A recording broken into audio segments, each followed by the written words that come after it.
స్తోత్రం స్తోత్రం స్తోత్రం స్తోత్రం స్తోత్రం మహోన్నతుడానికి స్తోత్రం గొప్ప దేవుడానికి స్తోత్రం సర్వోన్నతుడానికి స్తోత్రం సర్వాధికారి నీకే స్తోత్రం స్తోత్రం నిన్న నేడు నిరంతరం ఏకరీతిగా ఉన్నవాడానికి స్తోత్రం హల్లెలూయా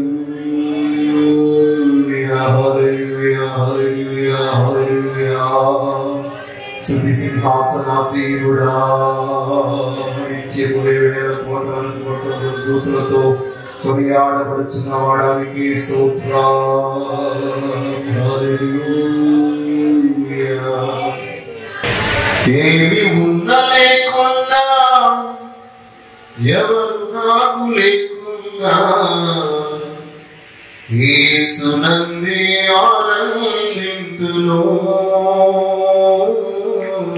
యేసయ్యనే ఆరాధింతును యేసునందే ఆనందింతును యేసయ్యనే ఆరాధింతును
ఈ కీర్తన భాగంలో మనం గమనించినట్లయితే సర్వశక్తి కలిగినటువంటి దేవాది దేవుడు మాత్రమే ఒక వ్యక్తిని, ఒక కుటుంబము, ఒక సమాజము, ఒక దేశమును, ప్రపంచమును విడిపించగలవాడు. దేవుడు శరలో నుండి విడిపించకపోతే ఎవరు ఎన్ని రకాలుగా ప్రయత్నం చేసినా వారు విడుదల పొందలేరు. కాబట్టి ఈ వాక్య భాగంలో మనం గమనించినప్పుడు సియోనుకు తిరిగి వచ్చిన వారిని యెహోవా శరలోకి రప్పించినప్పుడు అనే మాట. అంటే దేవుడే శరలో నుండి ప్రతి వ్యక్తిని రప్పించేవాడు. ఆయన రప్పించకపోతే మన యొక్క జీవితంలో ఏ మాత్రము విడుదల కలగదు. ప్రస్తుతం ఈ ప్రపంచం యావత్తు భయానకమైన వాతావరణంలో ఉన్నది. ఈ వాతావరణం అంతా కూడా తొలగించబడి సమాధానకరమైనటువంటి రీతిలోనికి రాగలగాలంటే అది కేవలం దేవుని వలన మాత్రమే జరుగుతుంది. దేవునికి స్తోత్రం. దేవుడు విడిపించకపోతే, దేవుడు కనుక రప్పించకపోతే ఏ ఒక్కరు కూడా విడుదల పొందలేరు. కాబట్టి ఈ యొక్క సమయమందు మనందరి యొక్క జీవితంలో సర్వాధికారైన దేవాది దేవుని యొక్క విడుదల కొరకై ప్రభు సముఖంలో మనము ప్రార్థించబద్ధులమై ఉన్నాం. దేవునికి స్తోత్రం.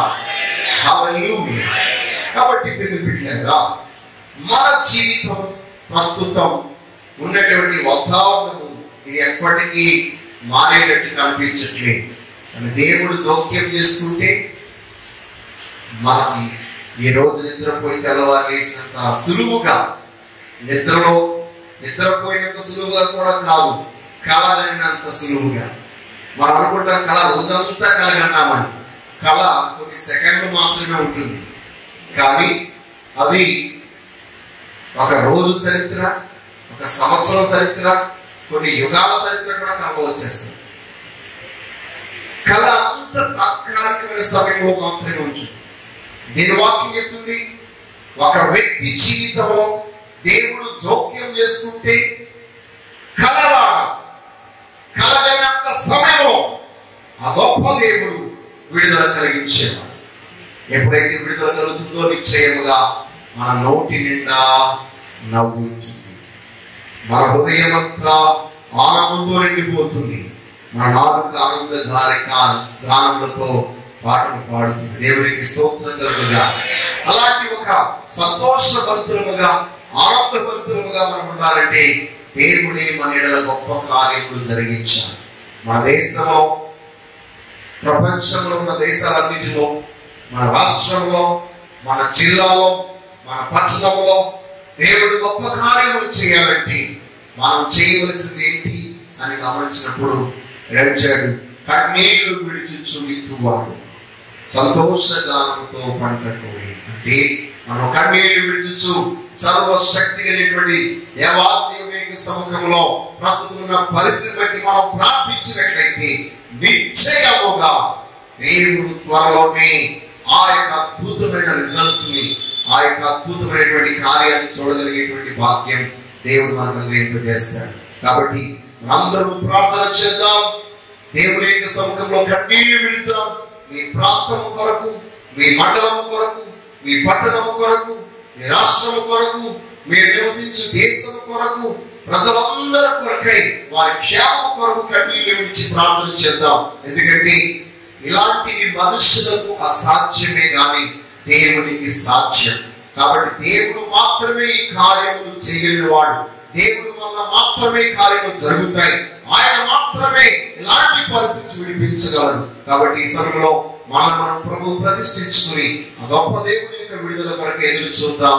అట్టి కృప దేవుడు మనందరికీ అనుగ్రహించుగాక. ఆమేన్, ఆమేన్. వాక్య భాగంలోకి వెళదాం. వాక్య ధ్యానాంశమై కీర్తన గ్రంథంలో నుండి 19వ సంకీర్తన 7వ శరణాన్ని చదువుకుందాం. ప్రభువా, నేను దేని కొరకు కనిపెట్టుకుందును, నిన్నే నేను నమ్ముకొని ఉన్నాను. రోమీయులకు రాసిన పత్రిక 15వ అధ్యాయం 13వ వచనాన్ని అందరము కలిసి చదువుకుందాం. కాగా మీరు పరిశుద్ధాత్మ శక్తి పొంది విస్తారముగా నిరీక్షణ గలవారగుటకు నిరీక్షణ కర్తయగు దేవుడు విశ్వాసము ద్వారా సమస్త ఆనందముతోను సమాధానముతోను మిమ్మును నింపునుగాక. ఆమేన్. బిడ్డలారా, ఈ చదవబడిన వాక్యంలో నుండి దేవుడు మనతో మాట్లాడునుగాక. ఈరోజు మన వాక్యాంశం, మన జీవితంలో నిరీక్షణ కలిగిన వారమై ఉన్నామా, లేక నీ జీవితంలో నిరీక్షణ కలిగిన వ్యక్తిగా ఉన్నావా? Do you have hope in your life? నీ జీవితంలో నిరీక్షణ కలిగిన వ్యక్తిగా ఉన్నావా? ఇక్కడ కీర్తనకారుడు అంటున్నాడు, ప్రభువా, నేను దేని కొరకు కనిపెట్టుకుని ఎందును, నేను నిన్నే నమ్ముకొని ఉన్నాను. అంటే నీ అందే నిరీక్షణ ఇచ్చి ఉన్నాను, నీవే నా నిరీక్షణకు ఆధారమై ఉన్నావు అని కీర్తనకారుడు తెలియజేస్తూ ఉన్నాడు. పెద్ద పిల్లరా, మనం దేని కొరకు ఎదురు చూస్తున్నాం? ఎదురు చూసేదే నిరీక్షణ. మనం ఎదురు చూసి దేని కొరకు ఎదురు చూస్తున్నామో అది మన జీవితంలో మనం పొందగలగాలంటే మన బ్రతుకులో నమ్మకం ఉండాలి, అంటే విశ్వాసం ఉండాలి. అందుకొరకు హెబ్రీ గ్రంథకర్త 11వ అధ్యాయం 1వ వచనంలో మనం చూసినప్పుడు అక్కడ నిరీక్షణ కూర్చున్నటువంటి మాటను తెలియజేస్తూ ఉన్నాడు. విశ్వాసం అన్నది నిరీక్షింపబడు వాటి యొక్క నిజ స్వరూపమును, అదృశ్యమైనవి ఉన్నవాళ్లకు రుజువునై ఉన్నది అంటున్నాడు. కాబట్టి రోమన్ రాసినటువంటి పత్రికలో 15వ అధ్యాయం 13వ వచనంలో మనం చూసినప్పుడు మనమందరము పరిశుద్ధాత్మను పొంది, పరిశుద్ధాత్మ శక్తి పొంది విస్తారమైన నిరీక్షణ గల వారు నిరీక్షణకర్తయగు దేవుడు విశ్వాసము ద్వారా అని అంటున్నాడు. అంటే మనం దేని కొరకైతే నిరీక్షిస్తున్నామో ఆ నిరీక్షణ మన జీవితంలో జరగాలి అంటే నిరీక్షణకు కర్త ఎవరు? సర్వాధికారి అయిన దేవుడు. ఇప్పుడు ఉదాహరణకు ఒక వ్యక్తి యందు మీరు నిరీక్షణ కలిగి ఉన్నారు. అది బంధువు అవ్వచ్చు, అన్నయ్య అవ్వచ్చు, తమ్ముడు అవ్వచ్చు, తండ్రి అవ్వచ్చు, తల్లి అవ్వచ్చు, లేకపోతే ఇంకెవరైనా స్నేహితులు అవ్వచ్చు, నాయకులు అవ్వచ్చు. వారందరూ మీ నిరీక్షణను, మీ నమ్మకాన్ని ఒమ్ము చేయొచ్చు. ఎందుకంటే వారు మనుషులు కనుక, తాత్కాలికమైన వారు కనుక. ఒకవేళ ఈ రోజు మీకు వాగ్దానం చేసి రేపు వారు ఉండకపోవచ్చు, వారు అదృశ్యమైపోవచ్చు. ఈ రోజు మీరు ప్రేమ చూపించేవారు క్షణంలో మీ మీద ప్రేమ చూపించవచ్చు. ఈ రోజు ఇప్పుడు తేలికగా మాట్లాడిన వారు మీ తోలు తీసేవారిగా ఉండొచ్చు. కానీ సర్వశక్తి అయినటువంటి దేవుడు మన నిరీక్షణకు ఆధారపడి ఉన్నాడు. ఆయన నిరీక్షణ కర్త. ఆ నిరీక్షణ కర్త అయిన దేవుని యందు మనం విశ్వాసం వచ్చినప్పుడు, దేని కొరకైతే మనం విశ్వాసం ఇచ్చినామో, దేని కొరకైతే మనం నమ్మిక ఇచ్చినామో అది ఆయన నిశ్చయంగా నెరవేర్చేవాడు కనుక ఏ మాత్రము మనము దుఃఖపడము, నిరుత్సాహపడము, కృంగిపోము. నిశ్చయముగా మనము మహా ఆనందముతో నింపబడతాం. దేవునికి స్తోత్రం. హల్లెలూయా. కాబట్టి బిడ్డలారా, ఈ యొక్క దినాన మన యొక్క జీవితంలో మనం నిజముగా సర్వాధికారి దేవుని యందు నిరీక్షణ కలిగిన వారుగా ఉన్నామా? ఈ రోజు దేని కొరకు ఎదురు చూస్తున్నాం? నీ కుటుంబం బాగుండాలని, నీ గ్రామం అంతా బాగుండాలని, నీ దేశం అంతా బాగుపడాలని, నీ చుట్టూ ఉన్న పరిసర ప్రాంతాలన్నీ కూడా బాగుగా ఉండాలని నీవు కోరుకుంటున్నావు, ఎదురు చూస్తున్నావు. ఆ ఎదురు చూస్తున్నటువంటి ఎదురు చూపు దేవుని మీద ఉండాలి. దేవునికి స్తోత్రం కలుగుగాక. ఎందుకనగా సర్వాధికారి దేవుడు మాత్రమే ప్రతి ఒక్కరి యొక్క జీవితం నమ్మకాన్ని నెరవేర్చేవాడు. ప్రతి ఒక్కరి బ్రతుకుల నిరీక్షణను ముందుకు కొనసాగింపజేయగలిగేవాడు. నీ ఉద్యోగం, నీ వ్యాపారం, నీ పరిపాట్లు, నీ ఇల్లు, నీ బిడ్డలు, నీ కుటుంబం, నీ భార్య, నీ భర్త, నీ పిల్లలు అందరూ క్షేమంగా ఉండాలని నిరీక్షిస్తున్నావు కదా.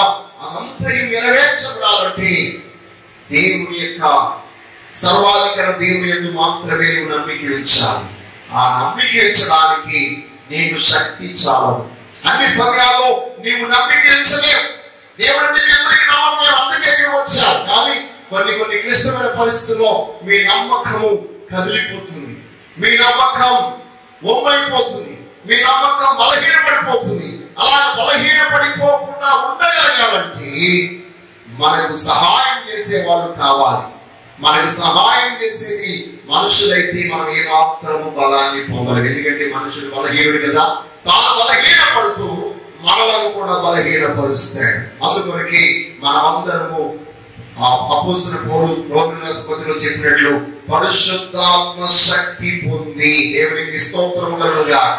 పరిశుద్ధాత్మ శక్తి ఎప్పుడైతే మీరు పొందుతారో దేవుని యందు పరిపూర్ణమైనటువంటి నమ్మకం కలిగిన వారిగా ఉండడానికి దేవుని యొక్క కృప మీకు సహాయం చేస్తుంది. దేవునికి స్తోత్రం.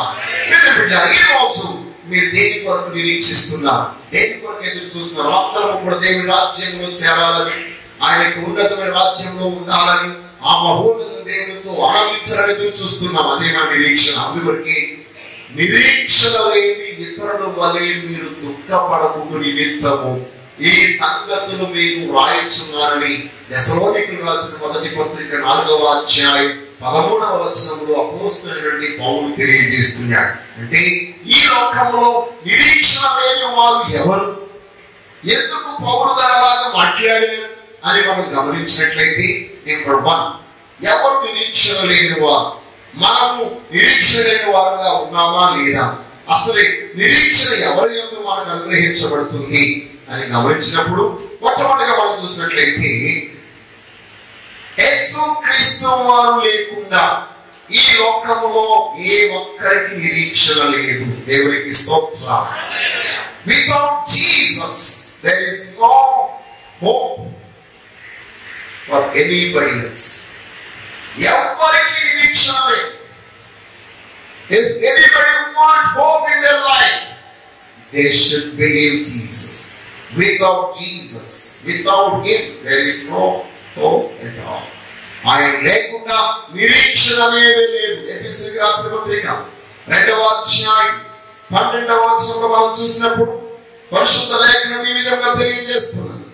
ఆ కాలమందు ఇశ్రాయేలుతో సహపౌరులు కాక పరదేశులను, వాగ్దాన నిబంధనలు లేని పరజనులు, నిరీక్షణ లేని వారును, లోకమందు దేవుడు లేని వారునై ఉండి క్రీస్తుకు దూరస్తులై ఉంటిరని మీరు జ్ఞాపకం చేసుకోండి.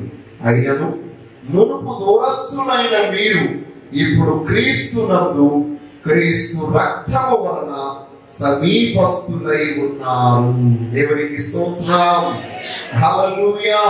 ప్రియమిత్రులారా, మన యొక్క జీవితంలో మనం గమనించినట్లయితే ఒకప్పుడు మనము నిరీక్షణ లేని వారం, ఒకప్పుడు మనము దూరస్తులం, ఒకప్పుడు మనము పరదేశులం, ఒకప్పుడు మనము వాగ్దానము లేని వారం, ఒకప్పుడు మనము పరజనులుగా ఉన్నాం,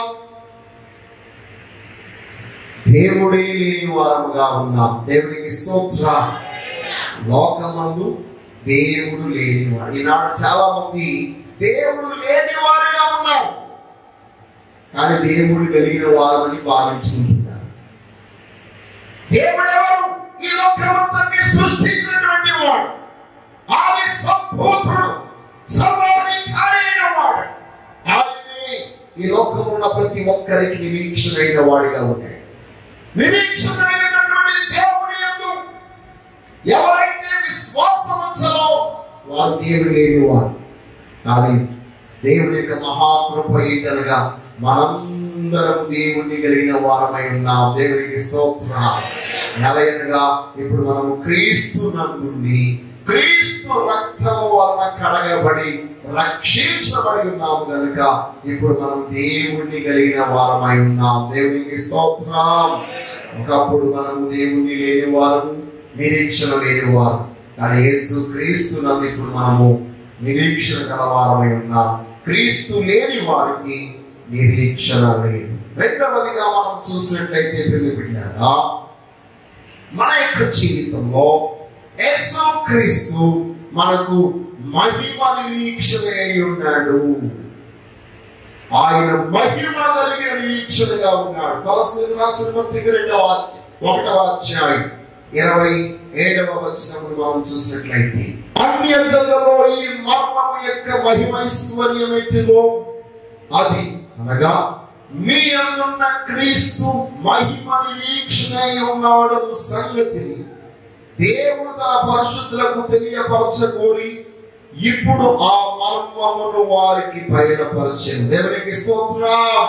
ప్రియమిత్రులారా, యేసు క్రీస్తు వారు మనందరికి ఇప్పుడు మహిమ నిరీక్షణ అయి ఉన్నాడు. ఏ నిరీక్షణ అయినాడండి? మహిమ నిరీక్షణ. మనము కలిగిన నిరీక్షణ క్షయమైనది కాదు. మనము కలిగిన నిరీక్షణ ఎవరు తీస్తే పోయేది కాదు, నాశనమైపోయేది కాదు. మహిమ గలది. మహిమ గలదంటే నిత్యము ఉండేది, నిత్యము ఉండగలిగేది. అంతేకాదు మహిమ గలది అంటే లేని వాటిని ఉన్నట్టుగా పిలవగలిగేది. దేవునికి స్తోత్రం. హల్లెలూయా. ఈ రోజు ఆ మహిమ కలిగిన నిరీక్షణ అయిన యేసు క్రీస్తు మీ జీవితంలో ఉండును గాక. మీరు ఏమైతే పోగొట్టుకున్నారో, ఏమైతే మీరు నష్టపోయారో, అది ఆరోగ్యం అవ్వచ్చు, సమాధానం అవ్వచ్చు, పిల్లలు అవ్వచ్చు, ఉద్యోగం అవ్వచ్చు, వ్యాపారం అవ్వచ్చు, ఏదైనప్పటికీ యేసు క్రీస్తు మీకు మహిమ నిరీక్షణగా ఉన్నట్లయితే ఆయన మన గృహ నిర్వాహకుడు కనుక, ఆయనే మనకి మేనేజర్ గా ఉన్నాడు కనుక మనం పోగొట్టుకున్నవన్నిటిని మరలా తిరిగి ఇప్పించడానికి ఆయన శక్తి గలవాడుగా ఉన్నాడు. యేసు క్రీస్తు వారి గురించి మనం గమనించినట్లయితే యేసు క్రీస్తు వారు మొట్టమొదటి చేసినటువంటి అద్భుతం కానాని విందులో చేశాడు. కానాని ఊరిలో ఒక ఒక వివాహ విందులో జరిగినటువంటి కొదువును లోటును ఆయన తీర్చి ద్వారా తన మహిమను బయలుపరిచాడు. అంటే ఈ రోజు మనందరి యొక్క జీవితంలో సర్వశక్తి కలిగినటువంటి దేవుని యొక్క మహిమ ఎప్పుడైతే బయలుపరచబడుతుందో మనలో ఉన్న కొదువులు, లోటులు, లేములు, మీ ఇంట్లో ఏ కొదువు ఉన్నదో, ఏ లేమి ఉన్నదో, ఏ అక్కర ఉన్నదో, ఏ అవసరం ఉన్నదో, అవి ఏమైనప్పటికీ సర్వశక్తి యేసు క్రీస్తు నీకు మహిమ నిరీక్షణగా ఉన్నాడు కనుక అవన్నీ తీర్చబడతాయి. నమ్మే వాళ్ళతో చెప్పండి కూడా దేవుని మహిమ పొందుతారు. హల్లెలూయా. యేసయ్య ఏమై ఉన్నాడు? మనకు మహిమా నిరీక్షణై ఉన్నాడు. మనం దేని కొరకైతే ఎదురు చూస్తున్నామో దాన్ని మహిమకరముగా చేయడానికి శక్తిమంతుడిగా ఉన్నాడు. దేవునికి స్తోత్రం కలుగుగా. హల్లెలూయా. మూడవదిగా మనం చూసినట్లయితే బిడ్డలారా, యేసు క్రీస్తే మన నిరీక్షణ. మూడవదిగా యేసు క్రీస్తే మన నిరీక్షణ. ఆయన తప్ప మనకు మరొక నిరీక్షణ ఈ లోకంలో లేదు. దేవునికి స్తోత్రం. హల్లెలూయా. కాబట్టి యేసు క్రీస్తే మన నిరీక్షణగా ఉన్నాడు. తిమోతికి రాసిన మొదటి పత్రిక 1వ అధ్యాయం 1వ వచనంలో మనం చూసినప్పుడు అపోస్తలుడైన పౌలు తిమోతికి రాయచు ఈ మాట తెలియజేస్తూ ఉన్నాడు. మన రక్షకుడైన దేవుని యొక్క, మన నిరీక్షణ అయిన క్రీస్తు యేసు యొక్క ఆజ్ఞ ప్రకారం క్రీస్తు యేసు యొక్క అపోస్తలుడైన పౌలు విశ్వాసమును బట్టి నా నిజ కుమారుడు తిమోతికి శుభమని చెప్పి వ్రాయినది అని ఇక్కడ తెలియజేస్తున్నాడు. అంటే కదా మన రక్షకుడైన దేవుని యొక్క, మన నిరీక్షణ అయిన క్రీస్తు యేసు యొక్క అనే మాట. అంటే యేసు క్రీస్తు మనందరికీ నిరీక్షణ అయి ఉన్నాడు. దేవునికి స్తోత్రం. ప్రియ బిడ్డలారా, లూకాసు వార్తలో 24వ అధ్యాయం 20-21 మన ప్రధాన యాజకులను అధికారులను ఆయన ఎలాగూ మరణ శిక్షకు అప్పగించి సిలువ వేయించునో నీకు తెలియదా? ఇశ్రాయేలును విమోచింపబోవాడు ఈయనే అని మేము నిరీక్షించి ఉంటిమి. ఇదిగాక ఈ సంగతులు జరిగి నేటికి 3 దినములాయెను. ఇవన్నీ ఎవరు చెప్తున్నారు? చూడండి, పైన 15 వచనం మనం చూద్దాం. వారు సంభాషించుచు ఆలోచించుకునిచుండగా యేసు తానే దగ్గరకు వచ్చి వారితో కూడా నడిచెను. అయితే వారు ఆయనను గుర్తుపట్టలేకుండా వారి కన్నులు మూయబడిను. కాబట్టి ఈ మాటలన్నీ వారు ఎవరు చెప్తున్నారు? ఎవరైతే వారి యొక్క నిరీక్షణ ఉన్నాడో, ఎవరు వారి నిరీక్షణ కర్తగా ఉన్నాడో ఆ నిరీక్షణ కర్త అయిన యేసయ్యతోనే అంటున్నారు, ఇశ్రాయేలును విమోచింపబోవాడు ఈయనే అని మేము నిరీక్షించి ఉంటిమి, మేము కనిపెట్టి ఉంటిమి, మేము ఎదురు చూచి ఉంటిమి అని ఆ యొక్క ఇద్దరు వ్యక్తులు కూడా యేసయ్యతో చెప్తూ ఉన్నారు. అసలు ప్రభు నేనే నిరీక్షణ ఉన్నానని వారు గుర్తించినట్లు వారి కన్నులను తెరచెను. దేవునికి స్తోత్రం. ఈనాడు చాలా మంది ఈ ప్రపంచంలో అనేక మంది వారి కన్నులు మూయబడి ఉన్నాయి కనుక వారి నిరీక్షణకర్త అయిన యేసయ్య వారితో కూడా ఉన్నా, వారికి సమీపముగా ఉన్నా వారు ఆయన్ని గుర్తుపట్టలేకపోతున్నారు. ధర్మశాస్త్రాలను లేఖనాలను వారు పరిశోధిస్తున్నప్పటికీ వారు నిరీక్షించే నిరీక్షణకర్త యేసయ్య వారి దగ్గరే ఉన్నారని సత్యము వారికి అర్థం అవట్లేదు. వారికి అర్థం అవ్వాలంటే యేసయ్యే వారి మనోనేత్రము తెరవాలి. దేవునికి స్తోత్రం. మీరు చదువుతున్న ధర్మశాస్త్రాల లేఖనాలను ఈ రోజు ప్రభు మరొకసారి మీకు గుర్తు చేస్తూ, ఇదిగో మీరు చదివిన లేఖనాల్లో ఆ యొక్క ధర్మశాస్త్రములో నిరీక్షణకర్త అయిన నా గురించి రాయబడి ఉన్నది కదా, అది గుర్తించండి తెలియజేస్తూ ఉన్నాడు. కాబట్టి ఈ లోకమంతటికి, యావత్ ప్రపంచానికి ప్రభువైన యేసు క్రీస్తే నిరీక్షణకర్త అయి ఉన్నాడు. కాబట్టి ఆయన ఎవరైతే వారి జీవితంలో నిరీక్షణకర్తగా స్వీకరిస్తారో వారు నిశ్చయముగా దేవుని యొక్క కృపకు, దీవెనకు, ఆశీర్వాదానికి పాత్రలవుతారు. దేవునికి స్తోత్రం.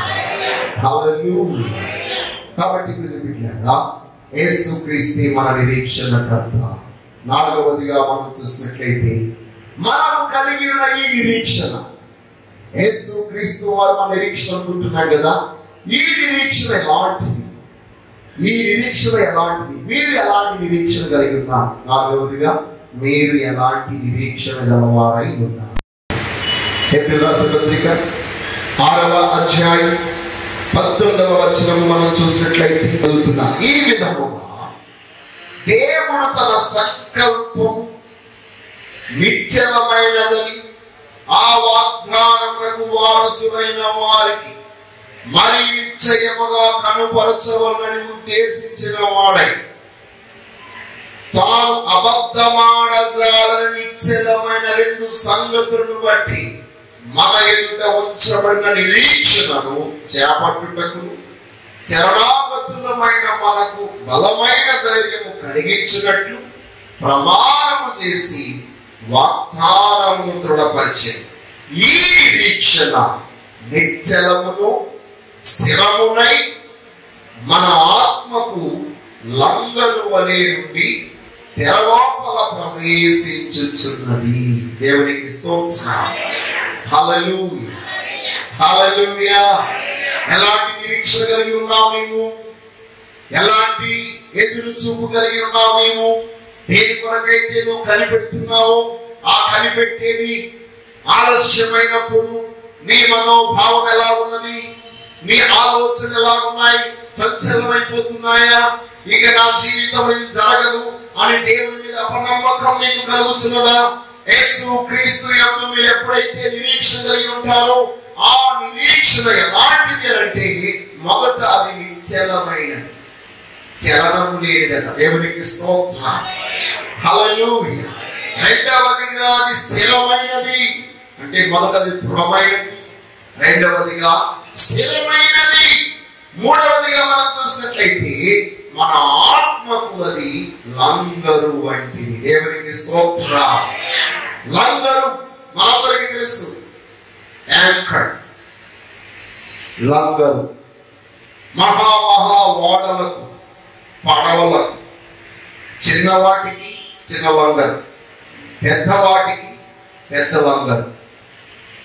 సముద్రంలో ప్రయాణం చేస్తున్నప్పుడు ఎక్కడైనా ఒక చోట స్థిరంగా ఓడ నిలపాలి అంటే ఆ ఓడ నిలుపుట కొరకు ఆ ఓడ యొక్క అమరమునకు ఒక లంగరు వేలాడగట్టబడి ఉంటుంది. అది లోపలికి వెళ్ళి ఆ ఇసుకలో దూరి ఆ ఓడను ఆ భయంకర తుఫానులోను కెరటాలను కూడా అక్కడ నిలపగలిగి ఉంటుంది. దేవునికి స్తోత్రం కలుగుగా. మీరు గమనిస్తుంటారు, విశాఖపట్నం పోర్ట్ దగ్గరికి వెళితే ఆ ఆర్క బీచ్ దగ్గర మనకి చాలా ఓడలు లోన సముద్రంలో అలా వరుసగా నిలబడి ఉంటాయి. ఎందుకంటే పోర్టు వాళ్ళు వారిని లోనకి ఆహ్వానిస్తే తప్ప ఆ యొక్క ఓడల రేవులోనికి ఓడలు రావు. అప్పటి వరకు వారు లంగరేసుకుని అక్కడే ఉండాలి. ఈలోగా తుఫాను రావచ్చు, వర్షాలు పడవచ్చు, భయంకర అలలు రావచ్చు, ఏమొచ్చినా ఆ వాడ అక్కడ స్థిరముగా నిశ్చయముగా ఉన్నట్లు లంగరు వేయబడుతుంది. దేవునికి స్తోత్రం. హల్లెలూయా. ఈ రోజు నేను మీకు తెలియజేస్తున్నాను, మనం దేవుని మీద మన నిరీక్షణను అనగా నమ్మకము, మనకున్న నమ్మకాన్ని, మన నిరీక్షణను దేవుని మీద లంగరులాగా వచ్చినప్పుడు నీ యొక్క నమ్మకం, నీ నిరీక్షణ దేవునికి తగిలించబడిందన్నమాట. దేవునికి స్తోత్రం. దేవుడు కదిలించబడడు, దేవుడు చలనమైన వాడు కనుక, ఆయన నిత్యము ఏకరీతిగా ఉండేవాడు కనుక, ఏకరీతిగా ఉన్నటువంటి ఆ మహాదేవుని యొక్క కృప నీకు తోడుగా ఉన్నది కనుక నీ జీవితంలో ఎప్పటికీ నీవు ఇక కదిలించబడవు. కదిలించబడకుండా నేనేం చేస్తాననగా, నీకు తెరగా ఇప్పటి వరకు తెర అవతల ఏముందో నీకు తెలియదు. నువ్వు ఎదురు చూస్తున్నావు, పొందుకోవాలని కనిపెడుతున్నావు, కానీ ఆ తెరవరికి నువ్వు ప్రవేశించలేదు. అవతలకు నిన్ను తీసుకుని వెళ్ళగలిగేది, అవతల ఉన్న దేవుని యొక్క ఆ మహిమ కలిగినటువంటి సింహాసనం మీదకు నిన్ను తీసుకెళ్ళగలిగేది. ఆ తెర లోపల ఏమున్నది? కరుణాపీఠం ఉన్నది. ఆ తెర లోపల ఏమున్నది? దేవుని సింహాసనం ఉన్నది. ఆ తెర లోపల ఏమున్నది? దేవుని మహిమ ఉన్నది. ఆ తెర లోపల ఏమున్నది? నిత్యము దేవుని యొక్క కార్యములు జరిగించగలిగే ఆయన బలశాలైన మందసం ఉన్నది. ఆ తెర లోపలకు నిన్ను ప్రవేశింపచేయగలిగేది ఈ నిరీక్షణ.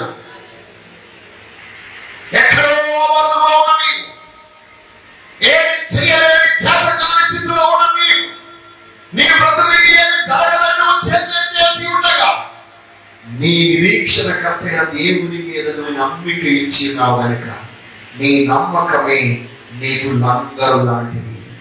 తుఫానులు, వరదలు, శ్రమలు, శోధనలు, కష్టాలు, కన్నీళ్లు ఎన్ని రకాలుగా నీ మీదకు వచ్చి దాడి చేసినా నీవు నిశ్చయముగా ఉండి, దృఢముగా ఉండి, స్థిరముగా ఉండి దేవుడు నిన్ను చేర్చవలసిన స్థలానికి ఆయన చేరుస్తాడు. దేవునికి స్తోత్రం. కాబట్టి ఈ రోజు నీ యొక్క జీవితంలో నీవు ఎలాంటి నిరీక్షణ కలిగి ఉన్నావు? నీ నిరీక్షణ నిన్ను దేవుని యొక్క మహిమ సింహాసనం యొద్దకు తీసుకుని వెళ్తుందా? నీ నిరీక్షణ బలసూచకమైన దేవుని మందస్సం యొద్దకు నిన్ను నడిపిస్తుందా? ఏంటి బలసూచకమైన మందస్సం?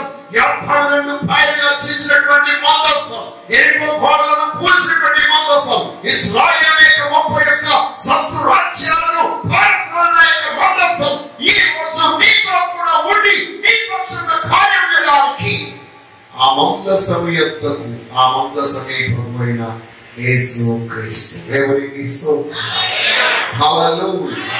అలాంటి అద్భుతమైనటువంటి ఆ యొక్క స్థావరంలోనికి నేను తీసుకుని వెళ్ళి దేవుని శక్తిని నీకు అనుభవింపజేయగలిగేది నిరీక్షణ. ఈ నిరీక్షణ మన జీవితంలో కలిగి ఉన్నామా? ఐదవదిగా మనం చూసినట్లయితే మనం నిత్య జీవాత్మమైన నిరీక్షణ గలవారమై ఉన్నాం. నిత్యము జీవించే నిరీక్షణ. యేసుక్రీస్తే నీకు నిరీక్షణ ఉన్నప్పుడు ఆయన నిత్యము జీవించేవాడుగా ఉన్నాడు కనుక మన నిరీక్షణ కూడా నిత్యము జీవించేదిగానే ఉంది. దేవునికి స్తోత్రం. ఈ లోకంలో ఉన్న వారి యొక్క నిరీక్షణలన్నీ చచ్చిపోతాయి. అవన్నీ కూడా బలహీనమైపోతాయి. అవన్నీ కూడా లేకుండా పోతాయి. అని యేసుక్రీస్తునందు విశ్వాసం ఉంచిన మనందరి యొక్క నిరీక్షణ నిత్యము స్థిరముగా ఉంటుంది. దేవునికి స్తోత్రం. హల్లెలూయా. హల్లెలూయా. ప్రియమైన ఆ మహిమ గల దేవాది దేవుని మీద మనం నిరీక్షించినట్లయితే మనం ఐదవదిగా నిత్య జీవాత్మమైన నిరీక్షణ గలవారమై ఉంటాము. తీతుకు రాసిన పత్రిక 3వ అధ్యాయం 7వ వచనములో మనం చూసినట్లయితే మనం ఆయన కృప వలన నీతిమంతులమని తీర్చబడి నిత్య జీవమును కూర్చిన నిరీక్షణను బట్టి దానికి వారసులమగుటకై ఆ పరిశుద్ధాత్మను మన రక్షకుడైన యేసుక్రీస్తు ద్వారా ఆయన మన మీద సమృద్ధిగా కుమ్మరించెను. దేవునికి స్తోత్రం. నేను ముందే చెప్పాను, మన జీవితంలో నిరీక్షణ కలిగిన వారుగా ఉండాలంటే మనం స్వహాగా నిరీక్షణ గల వారు కాలేము. ఎవరి యొక్క ఏ వ్యక్తి యొక్క సహాయంతో నిరీక్షణ కలిగిన వారుగా ఉండలేము. పరిశుద్ధాత్మ దేవుడు మన మీద ఉన్నప్పుడే, పరిశుద్ధాత్మ శక్తి పొందినప్పుడు మాత్రమే మనము నిరీక్షణలో ఉండి నిరీక్షణకర్తైన దేవుడి మీద ఆధారపడి ఉండగలమని రోమీయులకు రాసిన పత్రిక 15వ అధ్యాయం 13వ వచనంలో ముందుగా తెలియజేశారు. ఇక్కడ మనం చూసినట్లయితే మనము నిత్య జీవాత్మమైన నిరీక్షణ కలిగిన వారమై ఉండాలంటే మళ్ళా ఎక్కడంటాడు? పరిశుద్ధాత్మను దేవుడు మన మీద కుమ్మరించాడు అని అంటున్నాడు. అంటే మన జీవితంలో నిత్య జీవాత్మమైన నిరీక్షణ మనం పొందినట్లు, కలిగి ఉన్నట్లు మనమందరం దేవునికి పరిశుద్ధాత్మ చేత నింపబడిన వారమై ఉండాలి. అంటాడు సమృద్ధిగా పరిశుద్ధాత్మను మీ మీద కుమ్మరించి ఉన్నాడు. దేవునికి స్తోత్రం. హల్లెలూయా.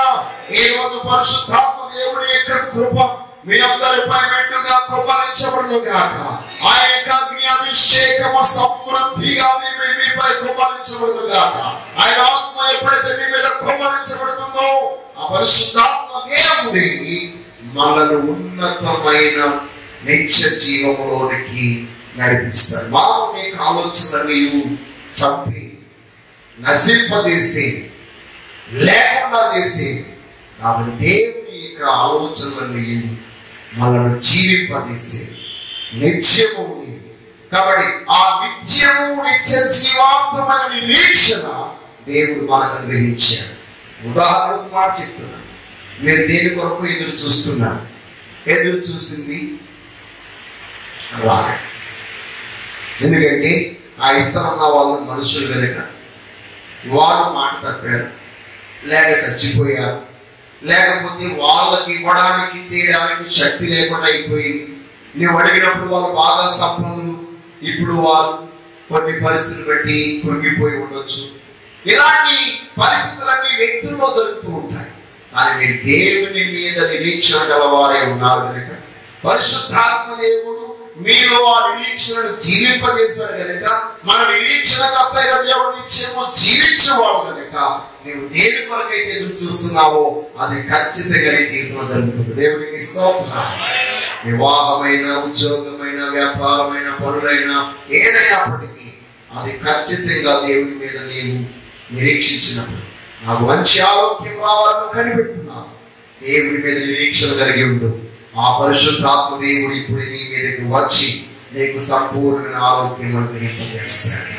హల్లెలూయా, హల్లెలూయా. ప్రియమైన ఆరవదిగా మనం చూసినట్లయితే మన యొక్క నిరీక్షణ ఎలాంటి నిరీక్షణ అనగా ధన్యకరమైన నిరీక్షణ. It is a blessed hope. ఏ నిరీక్షణ అంటే ధన్యకరమైన నిరీక్షణ. ఇర్మియా గ్రంథం 17వ అధ్యాయం, ఇర్మియా గ్రంథం 17:7 యెహోవా యందు నిరీక్షించిన వాడు ధన్యుడు అని మూల భాషలో ఉంది. ఇక్కడ యెహోవాను నమ్ముకున్నవాడు ధన్యుడు. నిరీక్షణ అనగా కనిపెట్టడం, నమ్మిక ఉంచడం, ఎదురు చూడడం. దేవునికి స్తోత్రం. యెహోవాను నమ్ముకున్నవాడు ధన్యుడు. యెహోవా కొరకు ఎదురు చూచువాడు ధన్యుడు. యెహోవా యందు నిరీక్షించిన వాడు ధన్యుడు. యెహోవా వానికి ఆశ్రయముగా ఉండు. ఇంగ్లీష్ బైబిల్ చూస్తే మీకు అర్థమవుతుంది. దేవాది దేవుడైన ఆ మహాగరుడైనటువంటి ప్రభువైన యేసు క్రీస్తు మనకు నిరీక్షణ అయి ఉన్నాడు. దేవునికి స్తోత్రం కలుగుగా. హల్లెలూయా. ఆయన మనకు నిరీక్షణ అయి ఉన్నాడు కనుక మన యొక్క జీవితంలో ఆ గొప్ప దేవుని యొక్క అద్భుతమైనటువంటి కృపను మనము పొందగలగాలి అంటే దేవుని యందు మనం నిరీక్షణ గలవారమై ఉండాలి. దేవునికి స్తోత్రం కలుగుగా. హల్లెలూయా. గత రాత్రి ఈ లేఖనమంతటిని నేను పరిశుద్ధ గ్రంథంలో ధ్యానించినప్పుడు ఉదయం నేను లేచి చూసినప్పుడు వాట్సాప్ లో సంతోష్ గారు అదే వాక్యాన్ని నాకు పోస్ట్ చేశారు. 17వ అధ్యాయం 7వ వచనం. అయితే ఇంగ్లీష్ లో ఇలా ఉంది, blessed is the man who trust in the Lord and whose hope in the Lord. ఎవరు యెహోవా యందు నమ్మిక ఉంచి ఎవరు యెహోవా యందు నిరీక్షణ గలవారైనారు వారు ధన్యులు అని ఇంగ్లీష్ బైబిల్లో ఉంది. ఇక్కడ ఫస్ట్ తెలుగులో మాత్రం సింపుల్ గా చెప్పేశారు, యెహోవా నమ్ముకున్నవాడు ధన్యుడు. కానీ ఇంగ్లీష్ లో మాత్రం యెహోవా నమ్ముకున్నవాడు, యెహోవా యందు నిరీక్షించినవాడు. దేవునికి స్తోత్రం. కాబట్టి మన యొక్క నిరీక్షణ శాపగ్రస్తమైనది కాదు. నేను కొంతమంది వరకు ఎదురు చూస్తే శపించబడతాం. వాళ్ళు కోసం ఎదురు చూసి ఇప్పుడు వరకు చూసిన తర్వాత వాళ్ళు వచ్చి శపిస్తారు. కొన్ని సందర్భాలు పిల్లలు చూడండి, తండ్రి తల్లి కోసం ఏదో చేస్తారని చెప్పి చూస్తూ ఉంటారు. వాళ్ళ నిరీక్షణ మంచిదైతే పర్వాలేదు, వాళ్ళు ఏదో స్వీట్లో హాట్లో మంచి పలహారాలు బ్యాంకు చేస్తారు. లేదు, వాళ్ళు ఏదైనా మూడు పాడైపోయి ఎవరి ద్వారా అయినా దారిలో విసిగించబడి ఏదో దెబ్బలు తినో లేకపోతే నష్టపోయి వస్తున్నప్పుడు అమ్మా ఏదో తెచ్చావా అంటే వీళ్ళకి ప్రేమతో ఇచ్చిన దానికంటే ఏమవుతుంది అప్పుడు? ఏమవుతుంది? దెబ్బలు, శాపాలు, నా బాధలో ఉంటే తిండి తిండి తిండి ఎలా అవ్వాలా అని అంటాం మనం. అదే సమయంలో మనం ప్రేమ ఎక్కువైపోయినప్పుడు అదే నాన్న తల్లి తండ్రి ఎక్కడున్నారా, మీకోసం తెచ్చానురా అది తెచ్చానురా అంటాం. కానీ పాపం ఈ పిల్లలు మొదట నువ్వు ప్రేమగా ఉన్నప్పుడు నువ్వు ఎలా తెచ్చేవాడో ఎలా తెచ్చేదామో అదే రీతిని ఎదురు చూస్తారు కదా ఇప్పుడు. మరి ఇప్పుడు ఎందుకు నువ్వు వాళ్ళు సప్పిస్తున్నావు అంటే నీ కొరకు ఎదురు చూస్తే నువ్వు సప్పిస్తున్నావు. కానీ దేవుని కొరకు మనం ఎదురు చూస్తే ఆయన సప్పించేవాడు కాదు. ఎలాంటి పరిస్థితుల్లోనైనా మనల్ని దీవించేవాడు. దేవునికి స్తోత్రము కలుగునుగాక. నా నీ దేవుడు సప్పించేవాడు కాదు. అందువల్ల ఈ నిరీక్షణ ధన్యమైనది, ఈ నిరీక్షణ ఆశీర్వాదకరమైనది. మనం దేవుని కొరకు ఎదురు చూస్తున్నాం కాబట్టి ఆయన నిశ్చయముగా మనకి క్షేమకరమైన, మేలుకరమైన, ఆశీర్వాదకరమైన కార్యం జరిగిస్తాడు. వాళ్ళు ఎప్పుడు నిశ్చయముగా బిడ్డలు అంటాడు కదా, వాళ్ళ జీవితంలో వర్షము లేని కాలమందు వెట్ట కలుగు సమయంలో వారు ప్రతి నెల కాపు కాస్తారు. దేవునికి స్తోత్రం. వారు భయపడరు. బిడ్డలారా, మీరు దేవుని కొరకు ఎదురు చూస్తున్నారా? ఉద్యోగం లేదు, పని లేదు, వ్యాపారం లేదు, ఎలా ఈ నెల ఎలా గడుస్తుంది, వచ్చే నెల ఎలా గడుస్తుంది అని అనుకుంటున్నారా? దేవుని నిరీక్షించండి. నిశ్చయముగా దేవుడు మీ నెలను ఎలా గడపాలో ఆయనే మీకు ఆశీర్వాదకరమైన నిరీక్షణ నిర్వహిస్తాడు. దేవునికి స్తోత్రం. హల్లెలూయా, హల్లెలూయా, హల్లెలూయా. నిశ్చయముగా దేవుడు తన గొప్ప కార్యములు జరిగించునుగాక. అర్థమవుతుందా? ఆశీర్వాదకరమైన, ధన్యకరమైన నిరీక్షణ అది మనం అలాంటి ధన్యకరమైన నిరీక్షణ కలిగి ఉన్నాం. నేను దేవుని కొరకు ఎదురు చూస్తున్నా, దేవుని కొరకే ఎదురు చూడు. నీవు ఈ లోకంలో మనుషుల కొరకు, వ్యక్తుల కొరకు, గొప్పవారి వైపు చూస్తే దుఃఖమే మిగులుతుంది, కష్టమే మిగులుతుంది, వేదనే మిగులుతుంది. దేవుని కొరకు కనిపెట్టు. నిశ్చయముగా నీవు సంతోషిస్తావు, నీవు క్షేమముగా ఉంటావు, నీవు ఆనందిస్తావు, నువ్వు ఆశీర్వదించబడతావు. దేవునికి స్తోత్రం. 7వదిగా నేను ఒక మాట చెప్పి ముగిస్తాను. 12వ అధ్యాయం రోమీయులకు రాసిన పత్రిక 12వ అధ్యాయం 11-12 వచనాలు. ఆసక్తి విషయంలో మాంద్యులుగాక, ఆత్మయందు తీవ్రత గలవారై ప్రభువును సేవించు, నిరీక్షణ గలవారై సంతోషించుచు, శ్రమయందు ఓర్పు గలవారై ప్రార్థనయందు పట్టుదల కలిగి ఉండుడి. దేవునికి స్తోత్రం. ఏమిటారా, మన నిరీక్షణ ఎప్పుడైతే గొప్ప అవుతుందంటే, మనం దేని కొరకు ఎదురు చూస్తున్నామో అది మనకి నిరుత్సాహం అవుతుందో, లేకపోతే మనకి కష్టం కలిగిస్తుందో, నిశ్చయంగా మన ఆత్మ సల్లారిపోతుంది. ఆత్మ ఎప్పుడైతే సల్లారిపోతుందో మన జీవితంలో దుఃఖమే మిగులుతుంది. ప్రార్థన మీద అసలు చేయండి. దేవునికి స్తోత్రం. దానికి వాక్యం తెలియజేస్తుంది, ఆసక్తి విషయంలో మాంద్యులు కాక, ఆత్మయందు తీవ్రత గలవారై ప్రభువును సేవించుడి. దేవునికి స్తోత్రం.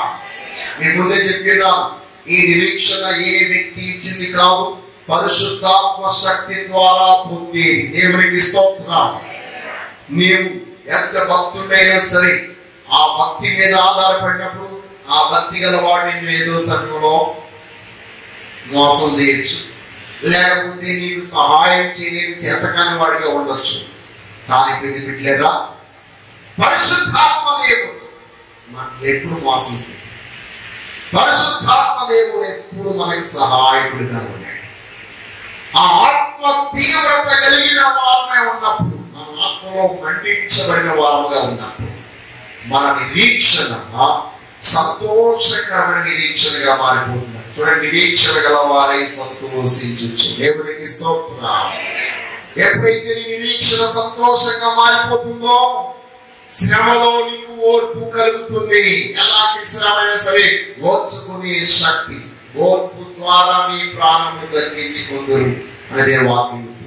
కాబట్టి మనకు ఓర్పు కలగాలి అంటే, శ్రమలో మనం ఓర్పు కలగాలంటే మన నిరీక్షణ సంతోషం కలిగించేది ఉండాలి. కానీ విచారము దుఃఖాన్ని కలిగించేదిగా ఉండటం. దేవుడిని చెప్పిన మన దేవుడే మన నిరీక్షణకు కర్త ఆధారమైన వాడు కనుక ఆయన ఎప్పుడు మనను దుఃఖపరిచేవాడు కాదు, మనం ఎదురు చూస్తున్న దాన్ని మనకి అనుగ్రహించేవాడు. దేవునికి స్తోత్రం. కాబట్టి బిడ్డలారా, మనం అప్పుడు ప్రార్థనలో పట్టుదల గలవారమై ఉంటాం. దేని వరకైతే ఎదురు చూస్తున్నాం అది పొందుకునేంత వరకు మనం ప్రభు సముఖంలో ప్రార్థన చేస్తూనే ఉంటాం. దేవునికి స్తోత్రం. ఈ రోజు అలాంటి ఒక ఉన్నతమైన ప్రార్థన జీవితం గలవారిగా దేవుడిని మనల్ని మలచును గాక. బిడ్డలారా, మనం గమనించినట్లయితే భక్తుడైనటువంటి అబ్రహాం తన జీవితంలో నిరీక్షణకు ఆధారము లేనప్పుడు, చూడండి రోమీయులకు రాసిన పత్రిక 4వ అధ్యాయం 18వ వచనంలో మనం చూసినప్పుడు, నీ సంతానము ఇలా ఉండునని చెప్పిన దానిని బట్టి తాను అనేక జనములకు తండ్రి అగునట్లు నిరీక్షణకు ఆధారము లేనప్పుడు అతడు నిరీక్షణ కలిగి నమ్మెను. మరియు అతడు విశ్వాసమునందు బలహీనుడు గాక ప్రమాదమి 3 ఏళ్ల వయసు గలవాడై ఉండి అప్పటికి తన శరీరం మృతతుల్యమైనట్టు సారా గర్భమును మృతతుల్యమైనట్టు ఆలోచించను గాని అవిశ్వాసము వలన దేవుని వాగ్దానాన్ని గురించి సందేహింపక దేవుని మహిమపరచి ఆయన వాగ్దానము చేసిన దాన్ని నెరవేర్చకు సమర్థుడని రూఢిగా విశ్వసించి విశ్వాసము వలన బలము నొందెను. దేవునికి స్తోత్రం. నిరీక్షణకు ఆధారము లేనప్పుడు దేవునికి స్తోత్రము కలుగునుగా. అతడు నిరీక్షణ గలవాడైన. ఎవర నిరీక్షణ? అబ్రహాము దేవుని నమ్మెను, అది అతనికి నీతిగా ఎంచబడింది. దేవుడే అబ్రహాముకు నిరీక్షణ అయి ఉన్నాడు. అందువరకు అతని యొక్క నిరీక్షణ ఏమాత్రం తన సిగ్గుపరచలేదు. 100 ఏళ్ల వయసప్పుడు కుమారుని కన్నాడు. ఎందుకనగా తన కుమారుడు ద్వారా ఈ లోకంలో ఉన్నటువంటి రాజ్యములన్నింటినీ వారి సంతతి ద్వారా ఆశీర్వదిస్తాడు. దేవుడు వాగ్దానం చేస్తాడు కనుక సావునకు లోనైనటువంటి స్థితిలో కూడా తను ఏమాత్రం బలహీనుడు కాలేదు. కానీ నిరీక్షణ యందు సంతోషించి శ్రమలో ఓర్పు కలిగి పట్టుదలతో దేవుని మీద నమ్మికించి ప్రార్థించాడు. దేవుని వాగ్దానాన్ని పొందాడు. కాబట్టి ఈ రోజు మన యొక్క జీవితంలో ఇలాంటి నిరీక్షణ గలవారంగా మనం ఉన్నామా? నేను ఈరోజు మీకు 7 విషయాలు తెలియజేశాను. మనం మన జీవితంలో నిరీక్షణ కలిగిన వారమై ఉన్నామా? నెంబర్ 1, మొట్టమొదటిగా మనం చూసినట్లయితే యేసు క్రీస్తు వారు లేకుండా మనకు నిరీక్షణ లేదు. రెండవదిగా ఆయనే యేసు క్రీస్తే మహిమ నిరీక్షణ ఉన్నాడు. మూడవదిగా యేసు క్రీస్తు మన నిరీక్షణ అయి ఉన్నాడు. నాలుగవదిగా మన యొక్క జీవితంలో ఎలాంటి నిరీక్షణ గలవారమై ఉన్నా. ఐదవదిగా నిత్య జీవాత్మమైన నిరీక్షణ. ఆరవదిగా ఆశీర్వాదకరమైన ధన్యకరమైన నిరీక్షణ. ఏడవదిగా సంతోషకరమైన నిరీక్షణ.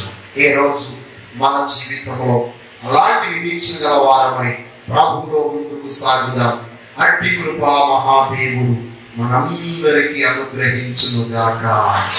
ఆమేన్.